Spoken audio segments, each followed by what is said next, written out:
ஜான்சி ராணி, இந்தியாவுடைய இரும்பு பெண்மணி தியாகி அஞ்சலம்மாளுடைய அம்மாவுடைய பிறந்த நாள். தமிழ்நாட்டுக்கு எவ்வளவோ பெருமைகள் உண்டு, தமிழ்நாட்டுக்கு எவ்வளவு வரலாறு உண்டு. ஆனால் தமிழ்நாட்டினுடைய பெருமை, எங்கள் கடலூர் துறைமுகங்களுடைய பெருமை தியாகி அஞ்சலம்மாள். இவருடைய பிறந்தநாளை முன்னிட்டு தமிழ்நாடு வியாபார சங்க பேரவையினுடைய மாநில துணைத் தலைவர் முத்துக்குமாரனுடைய தலைமையிலே பல்வேறு அமைப்பினர் இன்று அன்னைக்கு மாலை அணிவித்து மரியாதை செலுத்தினோம். இந்த அருமையான நிகழ்ச்சியை சிறப்பிக்கும் வகையிலே அவருடைய உறவினர்கள் இங்கே வருகின்றிருக்கின்றார்கள். ஐயா அவர்கள் பெயர், அவங்களுடைய துணைவியாக வந்து அம்மாவுடைய மகள் வைத்து மகளை திருமணம் செய்தவர் ஐயா ஆசிரியர் ஓய்வு பெற்றவர்கள், அஞ்சலக உறவினர்கள். அம்மாவும் அஞ்சலக ஆசிரியர்கள், அவருடைய உறவினர்கள் தான். அம்மாவும் பேச்சியல் உறவினர்கள் தான். ஆக என்ன ஒரு சிறப்பு என்று சொன்னால், 2020 நினைக்கின்றேன், ஒரு 5 ஆண்டுகளுக்கு முன்பாக இதே காந்தி பூங்காவிலே எங்களுடைய வியாபார சங்க பேரவையின் சார்பாக முதலாக அஞ்சலை அம்மாளுக்கு உருவ சிலை எடுக்கிறது என்று குரல் கொடுப்பதுதான் குரல் கொடுத்த எங்களுடைய அமைப்பு. இந்த பார்க்கு பின்னாடிதான் சுண்ணாம்புக்கார தெரு என்ற பெயர் இருக்கின்றது. அதை இப்போது அஞ்சலை அம்மாள் தெருவாக மாற்றி இருக்கின்றார்கள். அந்த தெருவில் அம்மா அவர்கள் தியாகி இருந்தார்கள். கிட்டத்தட்ட பல ஆண்டுகள் சிறையிலே இருந்தவர்கள் தியாகி அஞ்சலை அம்மாள். பல ஆண்டுகள் அவர்கள் சிறையில் இருக்கும் போதுதான் குழந்தையே பிறந்திருக்கின்றது. அந்த மகனுக்கு ஜெயில் வீரன் என்று பெயர் வைத்திருக்கிறார்கள். அவருடைய மகள் லீலாவதி, அவர்களும் சிறையிலே பிறந்தவர்களாக குடும்பமே இந்த நாட்டுடைய சுதந்திரத்துக்காக அல்லும் போல அயராத பாடுபட்ட குடும்பம் நம்முடைய அஞ்சலை அம்மாளுடைய குடும்பம்.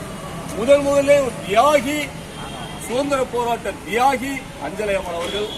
அவர்களை போற்று வகையிலே பல ஆண்டுகள் முன்பாக அவர்களெல்லாம் வரவழைத்து எங்களுடைய வணிகர் சங்க சார்பாக நாங்கள் பொன்னாடி அணிவித்து முதலாக குரல் கொடுத்தோம். அஞ்சலை அம்மாளுக்கு உருவ சிலை எழுப்ப வேண்டும் என்று நான் குரல் கொடுத்து எங்களுடைய வணிகர் சங்கம் குரல் கொடுத்து அதை பத்திரிகை வாயிலாக செய்தி வந்திருந்தன. தமிழக அரசுக்கு அந்த வேண்டுகோளை வைத்தோம். அது மட்டுமல்லாது மத்திய அரசுக்கு அம்மாவுடைய நினைவை போற்றும் வகையிலே தபால் தலை வெளியிட வேண்டும், நாணயங்களுடைய நம்முடைய மத்திய அரசுக்கு நாங்கள் மனு அளிக்கிறோம். ஆனால் இதனுடைய முதல் கோரிக்கை வெற்றி பெற்றது. தமிழக அரசு அம்மா வீர மங்கை எங்களுடைய அஞ்சலை அம்மாள் அவர்களுக்கு அருமையான ஒரு உருவச்சிலையை எழுப்பியிருக்கின்றார்கள். அதே போன்ற நேரத்தை நாங்கள் வேண்டுவது, மத்திய அரசு தியாகி அஞ்சலை அம்மாளை போற்றும் வகையிலே நாணயங்கள் வெளியிட வேண்டும், தபால் தலை வெளியிட வேண்டும் என்பது எங்களுடைய வேண்டுகோள்.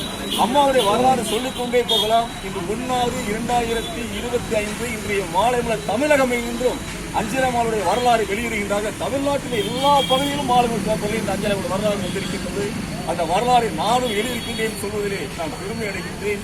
அம்மா ஒரு வரலாற்றை சொல்லிக்கொண்டே போகலாம். பல ஆண்டுகள் சிறையில் இருந்தவர்கள், மிகப்பெரிய ஒரு தியாகி, காந்தியால் ஜான்சி ராணி என்று போற்றப்பட்டவர்கள், 3 முறை எம்எல்ஏ இருந்து இந்த மக்களுக்காக பாடுபட்டவர்கள். உண்மையிலே இந்த நாட்டிலே முதல் பெண் போராளி, வீர மங்கை, போராட்ட திலகம் எங்களுடைய அம்மா ஜான்சி ராணி, இந்தியாவுடைய இருவு மங்கை அஞ்சலை அம்மாள்.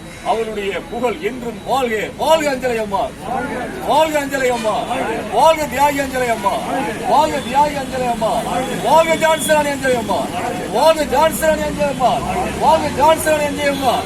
இந்தியாவுடைய இருவு பெண்மணி அஞ்சலை அம்மாள் வாழ்க. இந்தியாவுடைய இருவு பெண்மணி அஞ்சலை அம்மாள் வாழ்க. இந்தியாவுடைய இருவு பெண்மணி அஞ்சலை அம்மாள் வாழ்க. வணக்கம்.